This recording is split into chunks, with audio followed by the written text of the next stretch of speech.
What's going on with the technology underlying cryptocurrencies? What is Bitcoin and other cryptocurrencies, and what are their future? I'm Barry Ritholtz, and on today's edition of At the Money, we're going to discuss all sorts of cryptocurrencies. To help us unpack this and what it means for your portfolio, let's bring in Matt Hougan. He's the Chief Investment Officer at Bitwise Asset Management. The firm runs over $10 billion in clients' crypto assets. So, Matt, let's start with a really basic question. What is Bitcoin? What is Ethereum? And what use cases do these coins have? Oh, amazing. Well, it's great to be here. Bitcoin is a crypto asset. The way I think of it is the first way that investors can store wealth in a digital format without relying on any government or any bank. It's built on a major technical innovation called the blockchain, which took 40 years to develop, trying to figure out how to make this possible. Bitcoin broke through that in 2008, 2009, and it's been gaining steady adoption ever since. Ethereum is something more complex than Bitcoin. If you think of Bitcoin as digital money, you can think of Ethereum as making money and compute programmable in a public setting, and you can build applications on that. You can build smart contracts, you can build stable coins, you can build other applications. I think it's a very exciting technology, but you can think of Bitcoin as digital money, Ethereum as sort of public compute and programmable money, and you'd be pretty close to reality.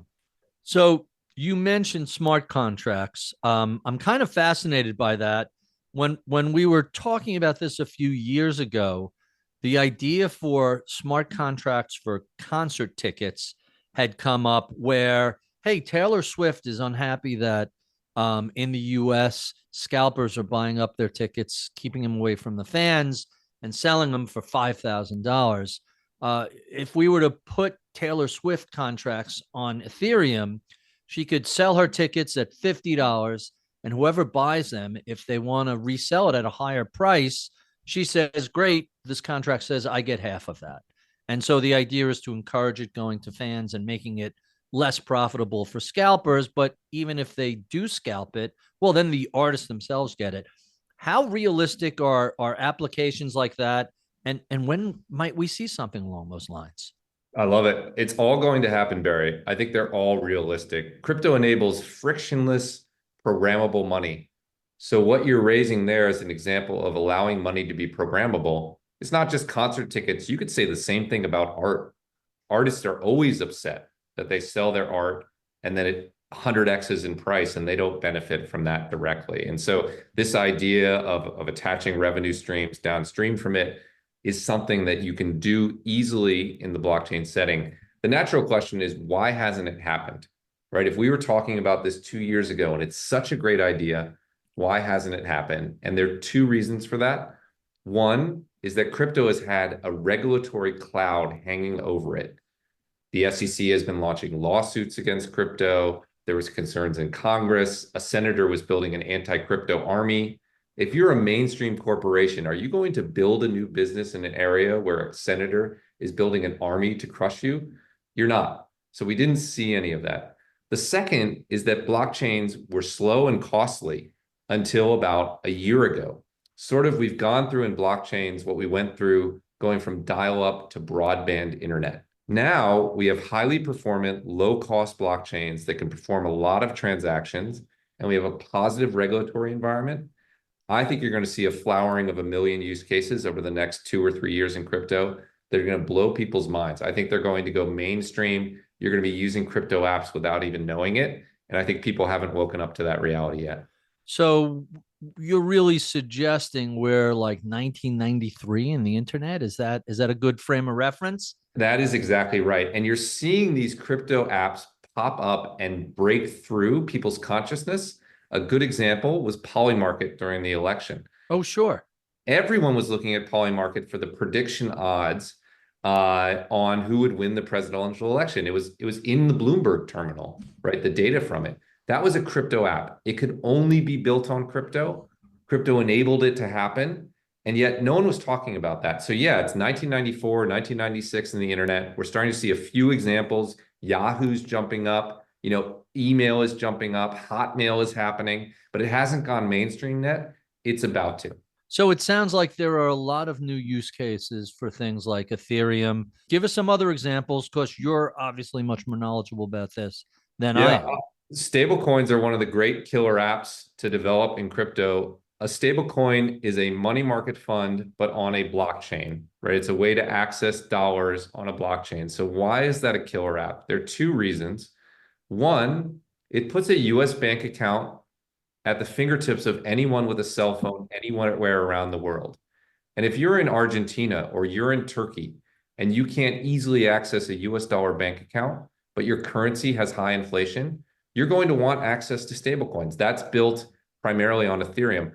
If you're in a sub-Saharan Africa, there's a company called Yellow Card that's using stablecoins to do country-to-country payments between business entities. It's growing at an exceptional rate. The US dollar is a phenomenal tool, and most people don't have access to it.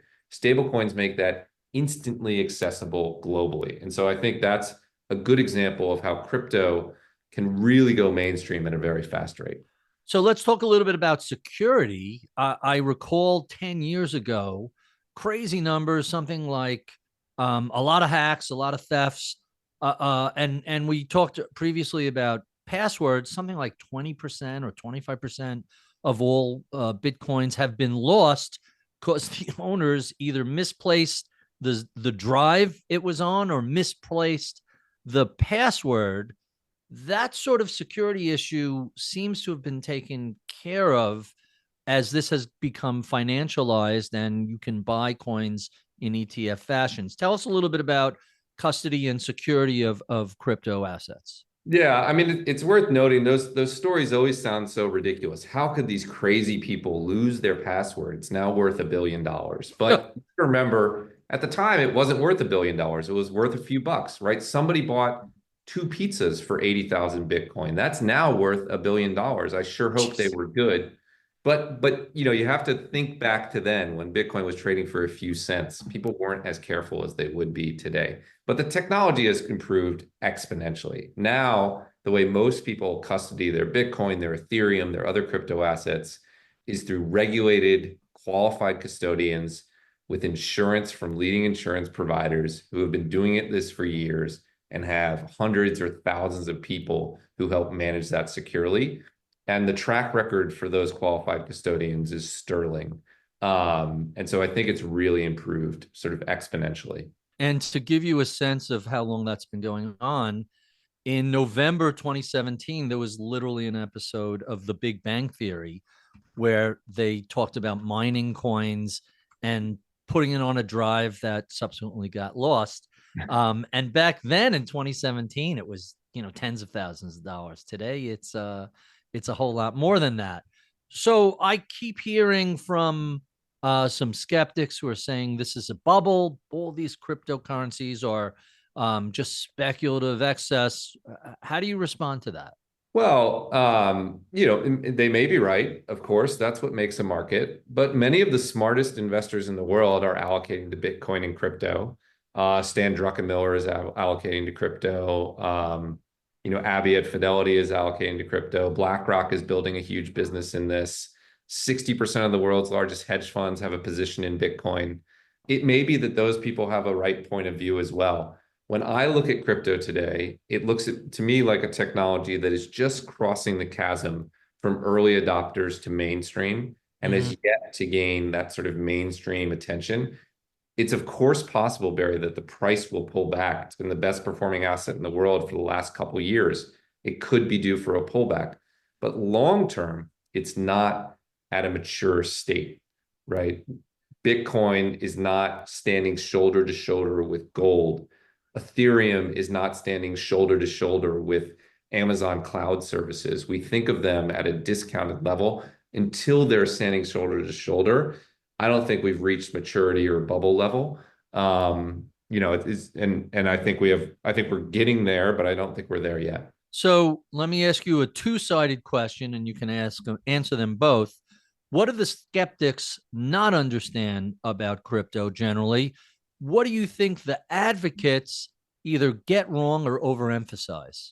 What do the skeptics not understand is a really great question. I think many of them are anchored on the first time they heard about Bitcoin. And something that crypto needs to admit is the first time many people heard about Bitcoin or crypto was in a negative light. Maybe it was FTX. Maybe it was the collapse of Mt. Gox in 2014. Maybe it was Silk Road and illicit use. And the problem is, from a psychological anchoring perspective, they have such a negative first take on Bitcoin, they're not able to evaluate it properly. They still consider things like, what about the illicit use of Bitcoin? Well, the Department of Justice has come out and said that Bitcoin's illicit use is so small and it's not worth, monitoring. It's much lower than it is for cash. So I think many of the skeptics don't evaluate where the data is today because they're taking a 2022 or 2018 or 2014 view of Bitcoin and crypto. I mean, we've seen some pretty extreme forecasts on prices that it kind of raise red flags when people are talking about, 1 million or 5 million as a Bitcoin target. It seems like they're trolling us a bit.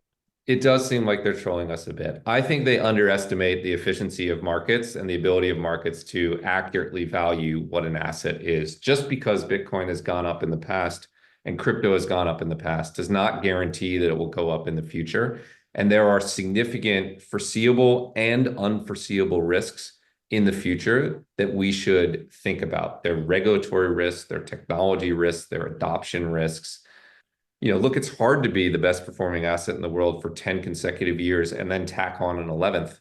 And I think there's probably just too much sort of assumption that there is a manifest destiny of Bitcoin going to 1 million. There is no such guarantee in the market. There's always risk.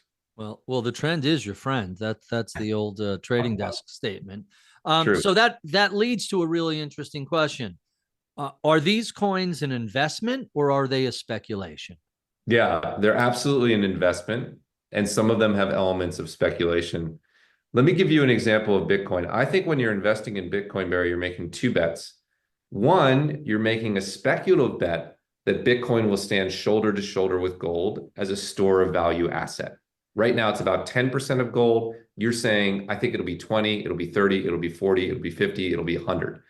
The second bet you're making is that the US government has $36 trillion of debt and is printing another trillion every 90 days. The store of value market is going to become more valuable in the future, and Bitcoin is a piece of that. To me, that's a fundamental bet, and the other one is a speculative bet about it maturing. The reason Bitcoin's performed so well over the last handful of years is both of those have come true. And if you have two bets that are both coming true, it's not 1 + 1. It's 2 × 2 = 4. It's sort of an exponential bet. So there's elements of speculation, but there are elements of fundamental investing behind these crypto assets as well.